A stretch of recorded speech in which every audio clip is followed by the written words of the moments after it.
भारत ने रूस के 33 लड़ाकू विमान खरीदने का फैसला किया है। इन लड़ाकू विमानों में 21 मिग-29 और 12 सुखोई लड़ाकू विमान हैं। इसके अलावा भारतीय वायुसेना के 59 मिग-29 के अपग्रेडेशन को भी मंजूरी दी गई है। इस पूरी डील की लागत करीब 18,000 करोड़ रुपए है। आज रक्षा मंत्री राजनाथ सिंह की अध्यक्षता में रक्षा खरीद परिषद ने कई बड़े फैसले किए।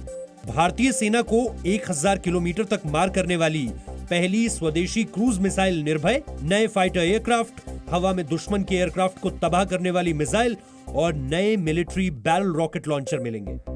इस पूरी खरीद की लागत करीब 38,900 करोड़ है। प्रधानमंत्री नरेंद्र मोदी ने आज रूस के राष्ट्रपति व्लादिमीर पुतिन को 2036 तक राष्ट्रपति चुने जाने पर बधाई दी। रूस में संविधान संशोधन के लिए हुए जनमत संग्रह में पुतिन के 2036 तक राष्ट्रपति बनने का रास्ता साफ हुआ है। व्लादिमीर पुतिन ने कहा, रूस भारत से विशेष रणनीतिक साझेदारी को निभाने के लिए प्रतिबद्ध है। दोनों नेताओं ने कोरोना के बाद दुनिया की चुनौतियों से मिलकर मुकाबला करने के लिए सहमति भी जताई। प्रधानमंत्री मोदी ने राष्ट्रपति पुतिन से बातचीत में 24 जून को मॉस्को में हुई विक्ट्री डे परेड का भी जिक्र किया। प्रधानमंत्री ने कहा, यह परेड दोनों देशों में दोस्ती का प्रतीक है। नेपाल में प्रधानमंत्री केपी ओली को लेकर राजनीतिक संकट जारी है। प्रधानमंत्री केपी ओली ने आज इस्तीफा मांगने वाले पूर्व प्रधानमंत्री पुष्प कमल दहल प्रचंड से अकेले में मुलाकात की। दोनों नेता गतिरोध को सुलझाने के लिए कल भी बात करेंगे। आज ही पीएम ओली ने नेपाल के राष्ट्रपति विद्या देवी भंडारी से मुलाकात के बाद आपात बैठक बुलाई थी। बैठक में नेपाल की संसद के मौजूदा सत्र को रद्द करने का फैसला हुआ था। अटकलें हैं कि ओली की पार्टी के कई वरिष्ठ नेता उनसे नाराज हैं और इसी वजह से वो इस्तीफा दे सकते हैं। देश के गृह मंत्री अमित शाह ने दिल्ली और राष्ट्रीय राजधानी इलाकों में कोरोना की जांच बढ़ाने का निर्देश दिया है। आज गृह मंत्रालय में कोरोना संक्रमण के मामलों से निपटने को लेकर गृह मंत्री ने उच्च स्तरीय बैठक की। गृह मंत्री ने निर्देश दिया कि मरीज के गंभीर अवस्था में पहुंचने से पहले समुचित इलाज की व्यवस्था सुनिश्चित की जाए। बैठक में उत्तर प्रदेश के मुख्यमंत्री योगी आदित्यनाथ, हरियाणा के मुख्यमंत्री मनोहर लाल, दिल्ली के मुख्यमंत्री अरविंद केजरीवाल वीडियो कॉन्फ्रेंसिंग के जरिए शामिल थे।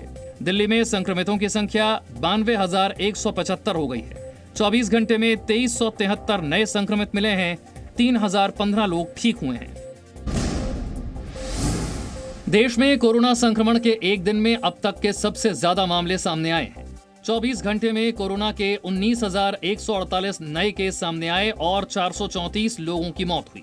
देश में कोरोना संक्रमित बढ़कर 6,04,641 हो गए हैं। कोरोना से अब तक 17,834 संक्रमितों की मौत हुई है। इलाज से देश भर में अब तक 3,59,860 लोग ठीक भी हुए हैं, जबकि 2,26,947 मरीजों का इलाज जारी है। मध्य प्रदेश में आज शिवराज सिंह मंत्रिमंडल में 28 नए मंत्रियों को शपथ दिलाई गई।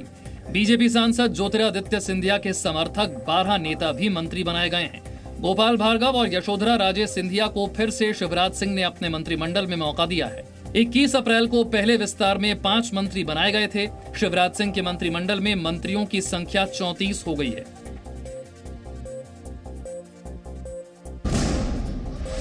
कांग्रेस महासचिव प्रियंका गांधी वाड्रा को सरकारी बंगला छोड़ने के नोटिस के विरोध में कांग्रेस के कार्यकर्ताओं ने आज दिल्ली में प्रदर्शन किया। 35 लोधी स्टेट पते वाले सरकारी बंगले को 1 महीने के भीतर खाली करने का नोटिस कल शहरी विकास मंत्रालय ने जारी किया था।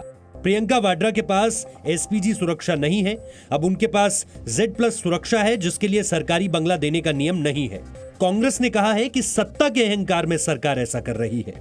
बड़ा दुख का विषय है। इन पर ये टिप्पणी अवश्य पूरा देश करेगा कि कितने तुच्छ सोच के ये लोग व्यक्ति हैं जो आज सरकार में बैठे हैं। सरकार ने कहा है कि नोटिस में राजनीति नहीं खोजनी चाहिए। अब और घर का तेरे कितना हम सम्मान करें, तुम्हें करें, तेरे बच्चों को भी सलाम करें। तो जनता तो ये आज पूछ रही है। अब जिन कारणों से हुआ वो कारण अब है नहीं, सिक्योरिटी के रीजन से, सिक्योरिटी का एसपीजी जो कवर था उसके रीजन से, तो इसको पॉलिटिक्स में, पॉलिटिकल रूप में देखना ही नहीं चाहिए। प्रियंका गांधी वाड्रा के लखनऊ के कॉल आवाज शिफ्ट होने की चर्चा तेज हो गई है। हालांकि अब तक इस पर कोई आधिकारिक बयान नहीं आया है। बिहार में आकाशीय बिजली गिरने से 30 लोगों की मौत हो गई है। आपदा प्रबंधन विभाग ने बताया कि बिजली गिरने से सबसे ज्यादा 8 लोगों की मौत समस्तीपुर जिले में हुई है। पटना, पूर्वी चंपारण, कटिहार, शिवहर, समस्तीपुर, मधेपुरा, पूर्णिया, औरंगाबाद, पश्चिम चंपारण जिले में भी वज्रपात में कुछ लोगों की जान गई। बिहार सरकार ने मृतकों के परिवार के लिए 4-4 लाख रुपए के मुआवजे की घोषणा की है। मौसम विभाग ने बिहार के ज्यादातर जिलों में अगले 48 घंटे तक तेज बारिश और बिजली गिरने की आशंका जताई है। केंद्रीय गृह मंत्री अमित शाह ने आपदा पर दुख जताया है। अमित शाह ने ट्वीट किया, बिहार में आकाशीय बिजली गिरने से कई लोगों के निधन की सूचना से बहुत दुख हुआ। प्रदेश प्रशासन व आपदा प्रबंधन की टीमें राहत कार्य में लगी हुई है। मैं दुख की इस घड़ी में शोक संतप्त परिवारों के प्रति अपनी संवेदना व्यक्त करता हूं और घायलों के शीघ्र ही स्वस्थ होने की कामना करता हूं। 6 जुलाई से उन सभी संरक्षित स्मारकों को आम जनता के लिए फिर से खोल दिया जाएगा जिनका रखरखाव भारतीय पुरातत्व सर्वेक्षण करता है। केंद्रीय संस्कृति मंत्री प्रहलाद पटेल ने कहा कि सभी ऐतिहासिक स्मारकों में तैनात अधिकारी कोरोना वायरस पर जारी सभी प्रोटोकॉल का पालन करेंगे। सूत्रों के मुताबिक ऐतिहासिक स्मारक देखने आने वाले पर्यटकों के लिए मास्क लगाना जरूरी बनाया जा सकता है।